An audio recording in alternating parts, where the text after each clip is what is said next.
Hello, and welcome to WHOA, who presents What's My Line? Brought to you by Drill Cream. A little dab will do her, you.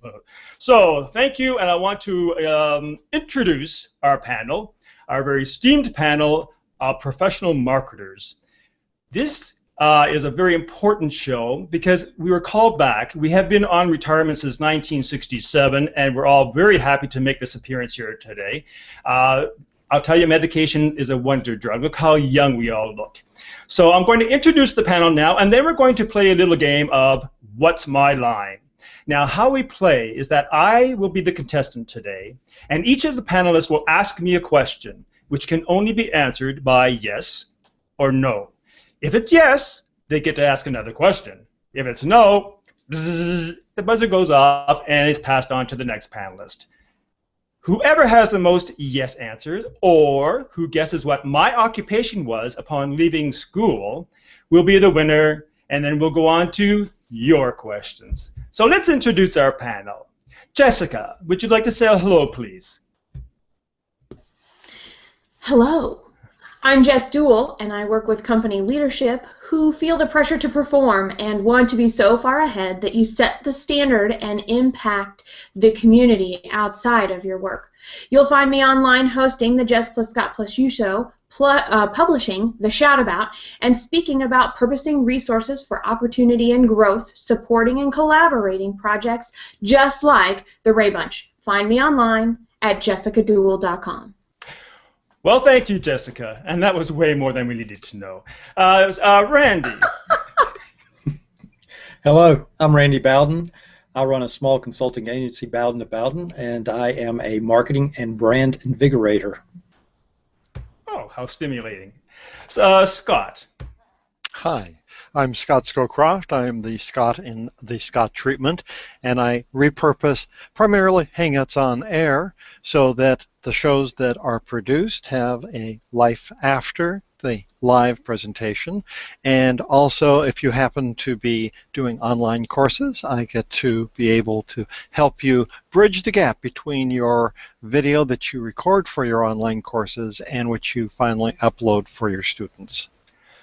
Well, thank you, Mr. Scott. We certainly are a wordy bunch, aren't we? So, Hangouts on Air, what would that be? Would that be like a parachute thing? I'm not quite sure. Anyway, you'll have to let me know what that is. Okay, so let's start the game.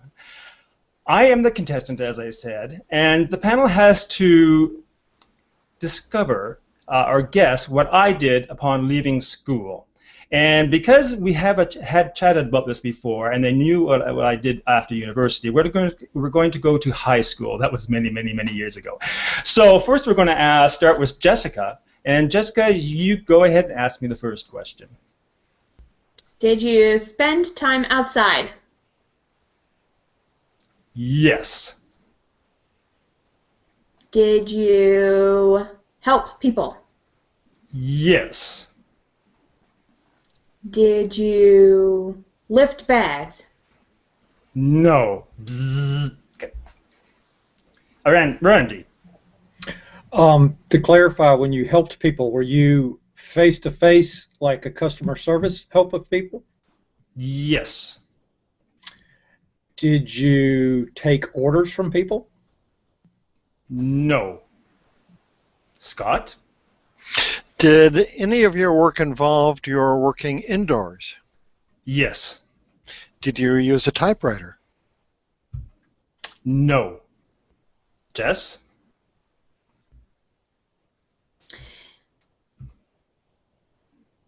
Did you use some sort of equipment? Yes. Okay, I'm going to add to that. What was it heavy equipment? No, I was very strong.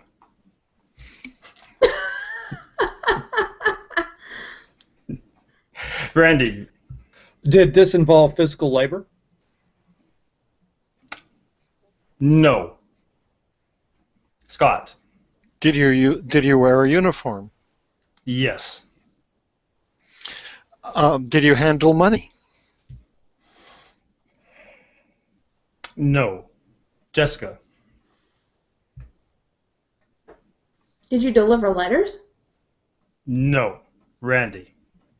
Did you take tickets? No. Scott. Did you speak English? Anything for a free turn. Yes. Was this a full-time job? Yes. Is it a job that would typically be done by a teenager as opposed to someone in their 30s or 40s? No. Jessica. This will be the last round. Okay. Did you open the door for people?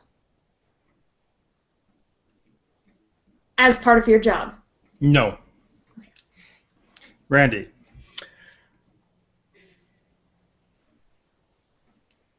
I'm stumped. I know, me too. Okay, I'm trying to think ahead. Okay.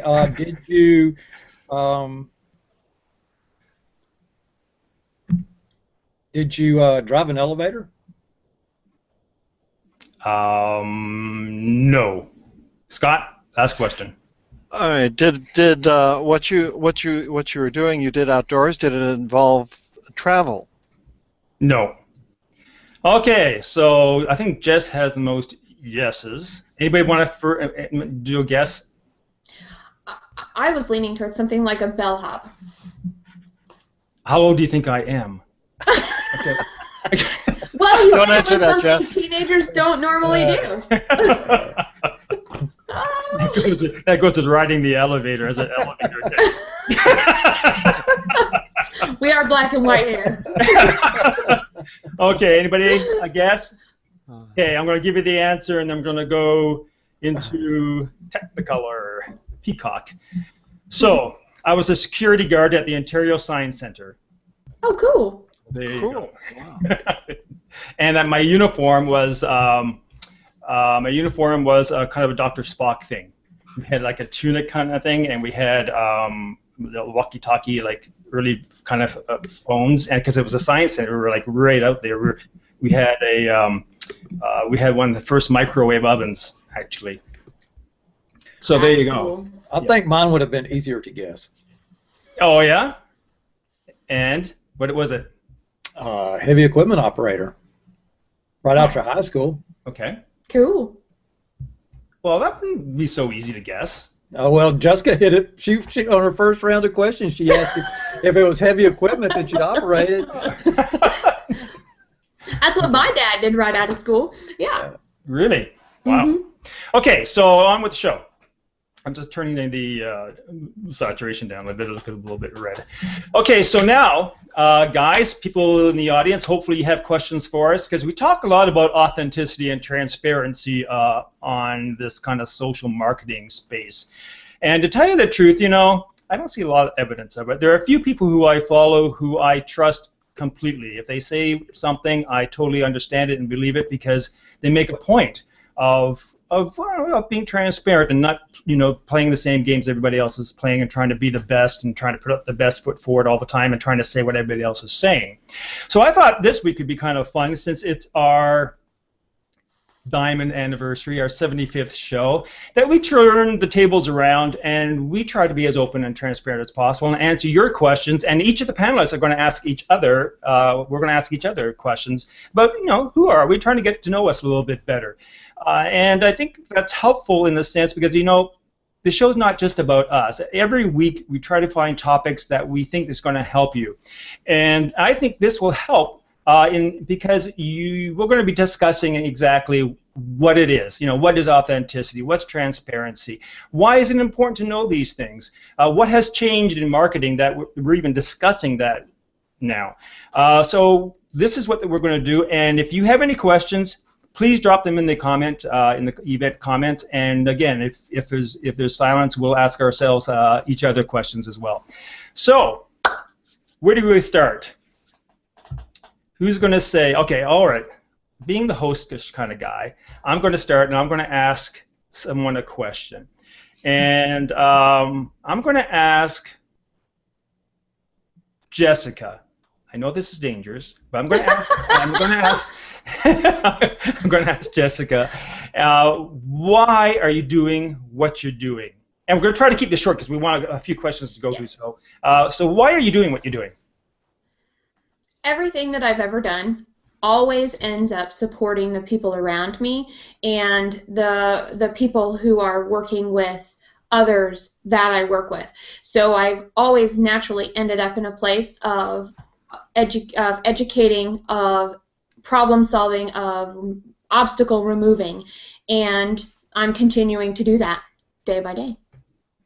Okay, cool. And what you're doing, maybe just repeat again exact so people will know. Well, all right. What I am working on right now is coming up with a process for small and medium-sized businesses to build and utilize the power of advisory boards. Okay, great, super. Mm-hmm. If no one else has a question, I'll ask another one, and then hopefully you guys can come up with one. I think, how about if you ask Randy and Scott the same question? No, I want to toss. Okay. I want to toss it up because then they'll be expecting it and then they'll prepare. I don't want any preparation. Oh, no preparation. Okay, got it. Okay. So Scott, briefs or boxers? What? Would you repeat that? I had no doubt. I knew you were going to ask that, and actually, it should be, it could be, are you lucky that it's not Commando? That's all I have to say. That would make me very lucky to be in Montreal and have no chance on finding out by accident. Okay. I'm not, and this is one question for which I'm not going to be transparent, and you're going to be so grateful.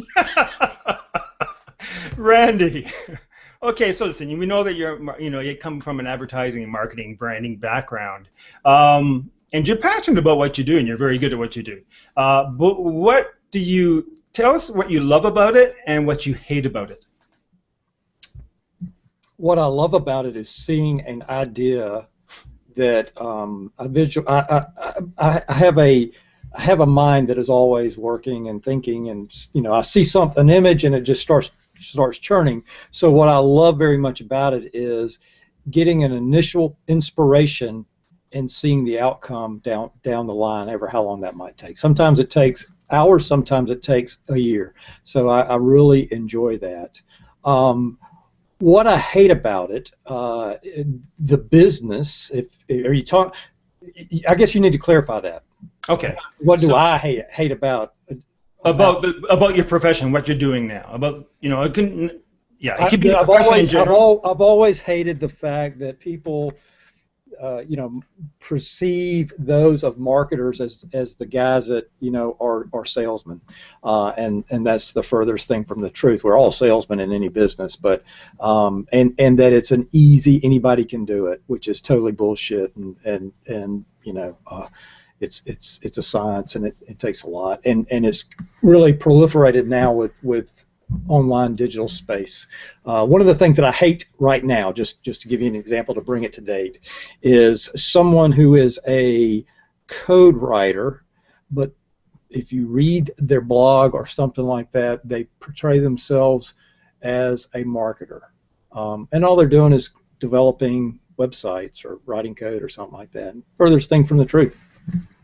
Wow. Okay, I've got one for you, Ray. Okay.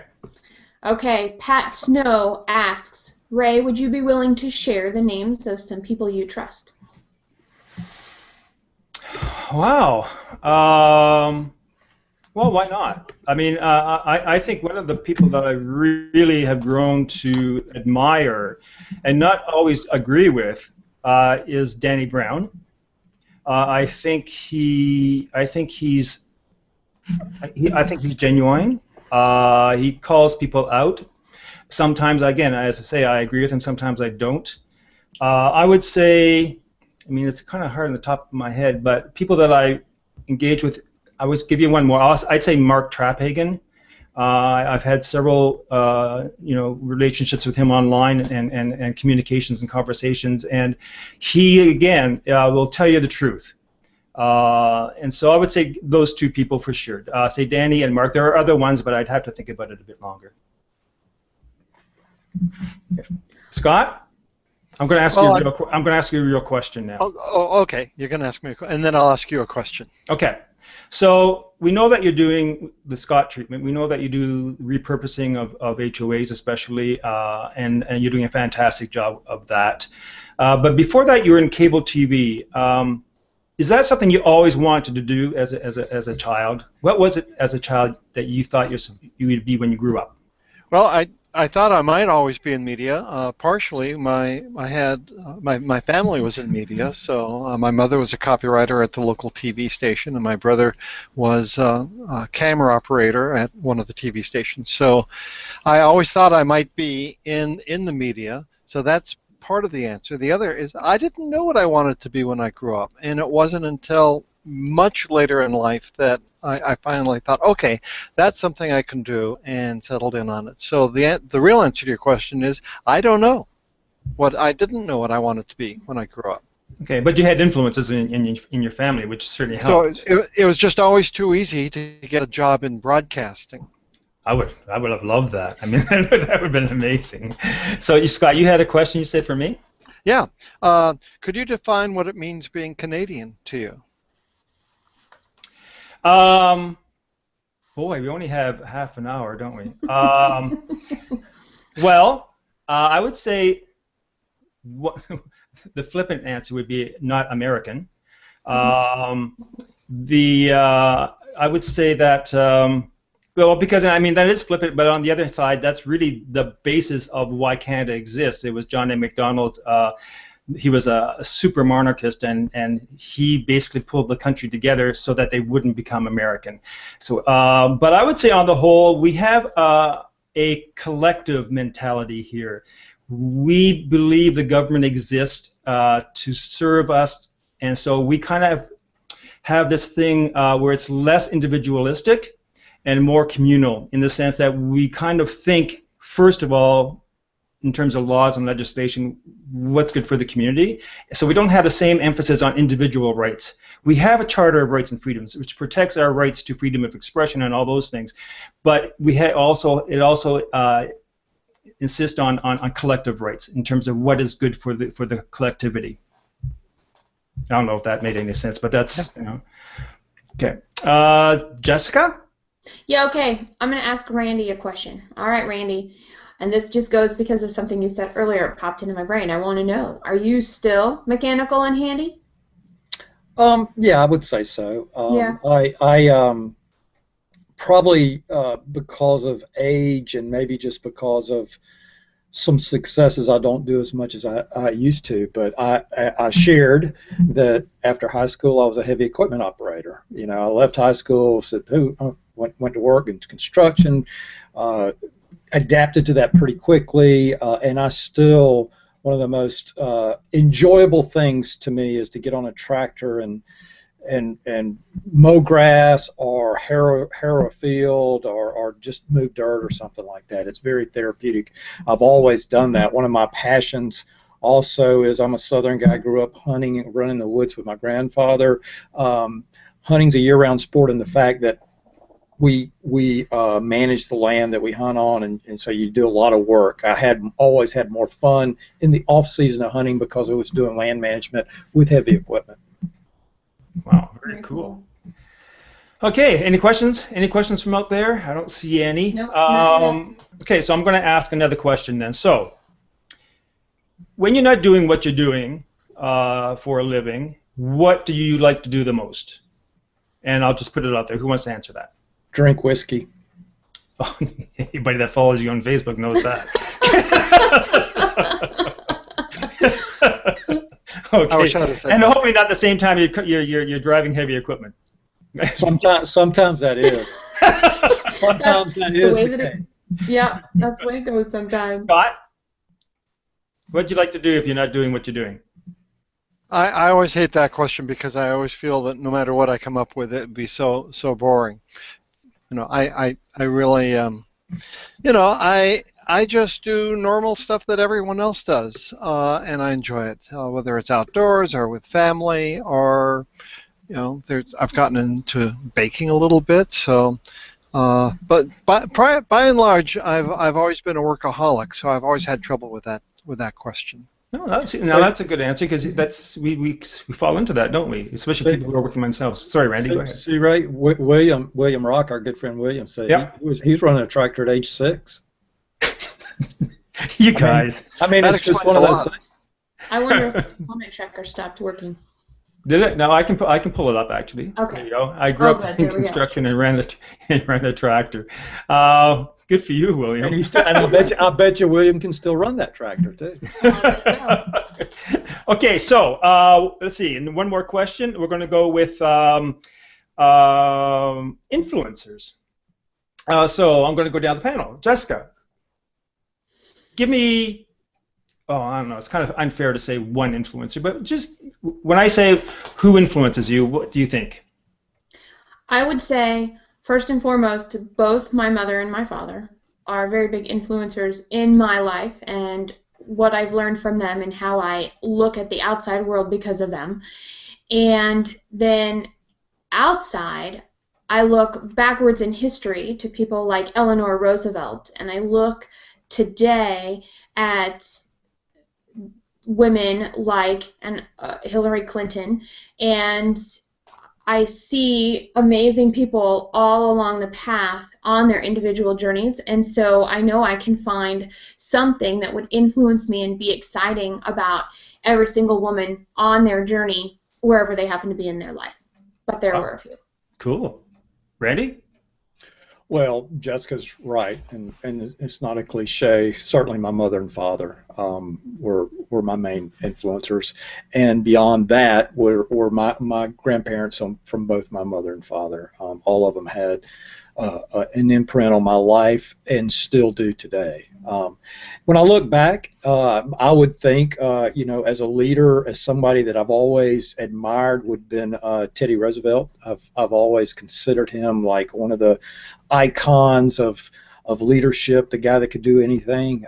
He one of the things I think that first drew me to him was his insistence on the National Park Service. Without Teddy's campaign, the great United States would not have that set aside land. So I'm very fond of that and many other things. If I look back too on the profession that I'm in, I like old school marketers, and Leo Burnett is the guy that comes to mind whenever I think about marketing and advertising industry in any way. So I like to look at old campaigns and ads and really what's old is new again always. We're just telling the story. So that's about it. I love that you brought that up. Well, both you and Jess. I mean, because we talk about influencers so lightly on in marketing and stuff, and who influences who and that kind of thing. But it's true influencers are those people in your lives, that choose you to make decisions that you do. And I love that. And I would have to say the same thing, but I'm going to go to Scott first. Scott. Well, I obviously at the top would be parents as well. So both my parents were great influencers, and then there were teachers that I was growing up. In particular, a woman whose name was Letty. There have been a couple of people on the spiritual path, both of whose names started with Alan. So those have influenced me. And my wife Erin, I think, might have had the greatest influence on me in that. When you have a significant other and you just go deep in that relationship, that hopefully influences you for the better. So that would be my answer. Wow. Mine's a bit different, and this is, I can't remember if I told anybody this, but I mean, I grew up in a very fluid, let's say, family in terms of I was very mobile and tossed around back and forth. But I have an older sister, Rita, who's not watching this because she doesn't even have Facebook, that really was my anchor because I was so transient. And I remember one thing in particular because we came from a very, very rough part of town. And we were sitting on the stoop, and all of our kind of peers of the same age were getting into trouble with the law, and all my guy friends who I went to elementary school were all in jail. And a lot of the girls, of course, were a bit trashy, to put it mildly. Anyway, so my older sister, we were on the stoop one night, and I asked her, I said, why are we different? Why aren't you, hanging out with the gang over there? And she says, something, we don't have very much. but I have my respect. And I thought, wow, man, you know, she really that always stuck with me. She could have so easily just followed the gang, you know, and done it what everybody else is doing, and there was a lot of pressure. I mean, again, we weren't well off by far, but when she told me that, she stuck her guns. I mean, she held out. She got married. She had a lovely child, and she's continued to be my influence all this time because she just was a principled woman who lived by that principle no matter what currents we're running by. So I share that with you. So that's my influencer. Rita, I love you. Bye-bye. Okay, because I know that you're not watching this, so I'll send you a note.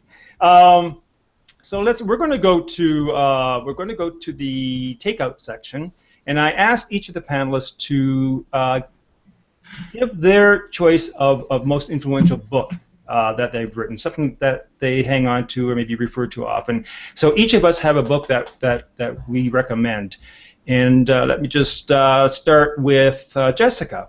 Sure. My book, Think and Grow Rich, I have right here. I was actually going through it this weekend in preparation, and I decided I wasn't going to go past page 11 to get my inspiration of what to share, because this book is filled with amazing quotes. It's filled with great ideas. You'll see my sticky notes and everything in there. One of the things he says in the preface, which, by the way, I love Napoleon Hill, is that you will get from this book what you need as you read it for exactly where you are. And I thought when I first read that all the years ago, when I first picked up this book, I was like, well, how cool is that? To just see me for who I am, even though you don't know who I am, where I'm at, what's going on in my life, you know I will get something out of this that will help me right now. And that's actually been a little bit of a role that I take, and I try and bring that with me as I interact with other people. So from a learning perspective and a different kind of influence, I would say Napoleon Hill on that front influenced me a little bit as well. But read this, love it. And thanks for that, Jess. I did this overlay because I love this quote. And I remember, I didn't know him very well, but I do remember coming across his quotes quite often, and I always wondered who Napoleon Hill was. And I love what he said here. Remember that your real wealth can be measured not by what you have, by what you are. And I just love that. I think that's something that's a lesson we can all learn. And going back to what Randy said earlier, technology comes and goes. Yeah. Wisdom is here forever. And there's no wisdom that's too old that we can't benefit from. And you know what, Ray? That quote reminds me of Rita that you were just sharing, the story about Rita. Oh, thank you very much. Randy. Well, I have to go back in time again to my youth, and the book that influenced me the most. First, this was one of those that I'll give credit that I actually saw the movie before I read the book because of my age. And I read the book when I was about 12 years old, and it's a lot deeper than the movie, naturally. But To Kill a Mockingbird is the most influential literature in my life early on and today. I've always used the lessons of that book as a guidepost in my own personal life. I feel very akin to that. My parents grew up in a town very similar to the town portrayed in that story.